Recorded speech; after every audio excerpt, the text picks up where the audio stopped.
ഞാൻ നിന്നെ നോക്കിയതിന് നീ എനിക്ക് റഹ്മത്ത് പറഞ്ഞല്ലോ, ഇപ്പം നീ എന്നെ നോക്കുന്നതിന് അള്ളാഹു നിനക്ക് റഹ്മത്ത് ചെയ്യട്ടെ. ആ ദുആ അത് തട്ടൂല മുഅ്മിനീങ്ങളെ. ഉമ്മാന്റെ ദുആ അത് തട്ടൂല.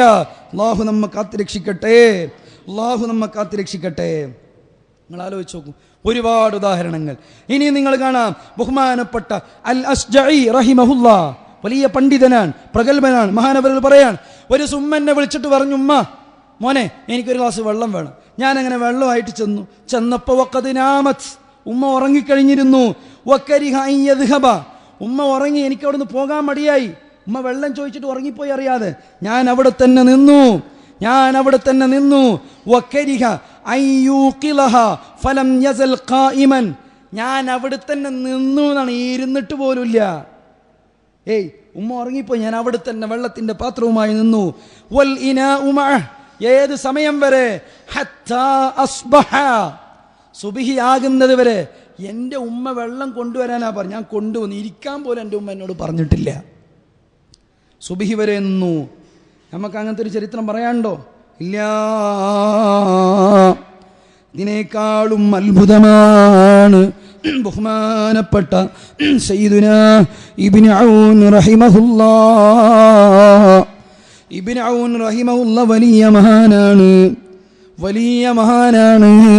ഒരു ദിവസം ഇബ്നു ഔൻ റഹിമഹുല്ലാ മഹാനവറുകളെ പറ്റി പറയാണ്, അന്നഹു നാദതുഹു ഉമ്മുഹു, ഇബ്നു ഔനിന്റെ ഉമ്മ വിളിച്ചു മോനെ. ഇബ്നു ഔനിന്റെ ഉമ്മ ഒതക്കൊറക്കെ വിളിച്ചു മോനെ. ഫഅജാബഹാ, അപ്പ ഉമ്മാക്ക് മകൻ മറുപടി കൊടുത്തു. എന്താ ഉമ്മ? എങ്ങനെ? ഇബ്നു ഔൻ റഹിമഹുല്ലാനെ ഉമ്മ വിളിച്ചു മോനെ. നമ്മളിപ്പോൾ വിളിക്കൂലേ, എന്താ മോനെ, അബ്ബാസെ, പോക്കറെ, ഔക്കറെ എന്നിങ്ങനെ വിളിച്ചു. ആ സമയത്ത് എന്താ ഉമ്മ എന്ന് ചോദിച്ചു. ആര്? മകനായ ഇബ്നു ഔൻ റഹിമഹുല്ലാ ചോദിച്ചപ്പോൾ ഇബ്നു ഔൻ റഹിമഹുല്ലയുടെ മനസ്സിലൊരു കൺഫ്യൂഷൻ. പടച്ചോനെ, ഉമ്മ വിളിച്ച സൗണ്ടിന്റെ വോള്യത്തിനേക്കാൾ ഞാൻ എന്താണ് കേട്ടത് കുറച്ച് അധികമായോ? എങ്ങനെ? ഉമ്മ മോനേന്ന് വിളിച്ചു. എന്താ ഉമ്മ എന്ന് ഞാൻ തിരിച്ചു ചോദിച്ചല്ലോ. സൗണ്ട് നോക്കുമ്പോൾ എൻ്റെ സൗണ്ട് കുറച്ച് കൂടിപ്പോയോ? ഫഅലാ സൗതുഹു, എൻ്റെ സൗണ്ട് ഉമ്മാന്റെ വിളിനേക്കാൾ അധികമായി. പേടിച്ചുപോയി. പഠിച്ചോനെ, ചീത്ത പറഞ്ഞതല്ല, ആണോ? അല്ല. കുറ്റം പറഞ്ഞതല്ല, മനസ്സിൽ വെറുപ്പ് വിചാരിച്ചതല്ല, ഒന്നും പറഞ്ഞിട്ടില്ല. ഉമ്മാക്ക് ഉത്തരം കൊടുത്തോടുത്ത് വോള്യം കൂടിപ്പോയോ എന്നുള്ള പേടിയാണ്. ഉടൻ തന്നെ എന്ത് ചെയ്തു? രണ്ട് അടിമയെ മോചിപ്പിച്ചു സയ്യിദുനാ ഇബ്നു ഔൻ റഹിമഹുല്ലാ. പഠിച്ചോനെ, എൻ്റെ ഉമ്മ വിളിച്ചതിനേക്കാൾ അധികമായിട്ട് എൻ്റെ സൗണ്ട് വന്നു പോയല്ലോ എന്ന് പേടിച്ചിട്ട്.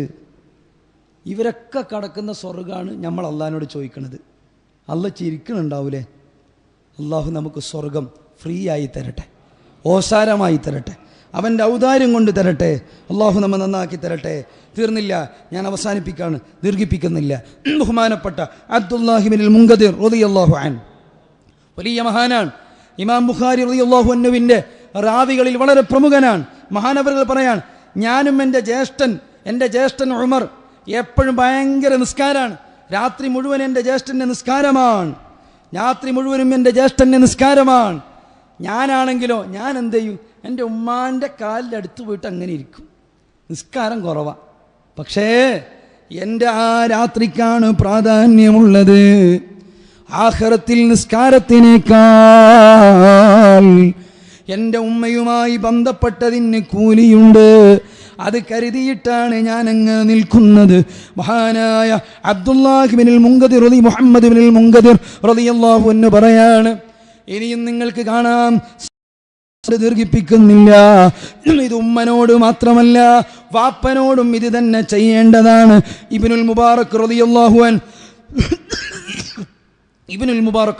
അൻഹു മഹാനവറുകൾ പറയാം, ആ കാലഘട്ടത്തിൽ ജീവിച്ച ഉമർ ഇബ്നു ദർ റളിയല്ലാഹു അൻഹു, ഉമർ ഇബ്നു ദർ എന്ന വലിയ മഹാനുണ്ടായിരുന്നു.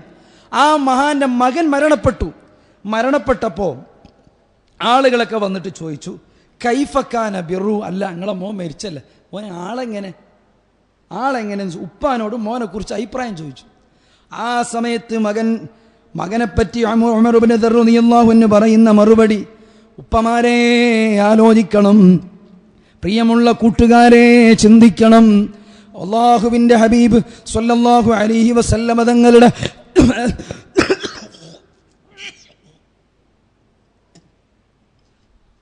ഹദീസുകൾ നമ്മുടെ മനസ്സിലേക്ക് വരണം. ഈ മകനെപ്പറ്റി വാപ്പ പറയുന്നു, ആ എൻ്റെ മകൻ്റെ പ്രത്യേകത എന്താണ്? മാ മശാ മഈ നഹാറൻ ഖത്തു ഇല്ലാ കാന ഖൽഫീ. എൻ്റെ മകൻ്റെ പ്രത്യേകത എന്താ? മാ മശാ മഈ നഹാറൻ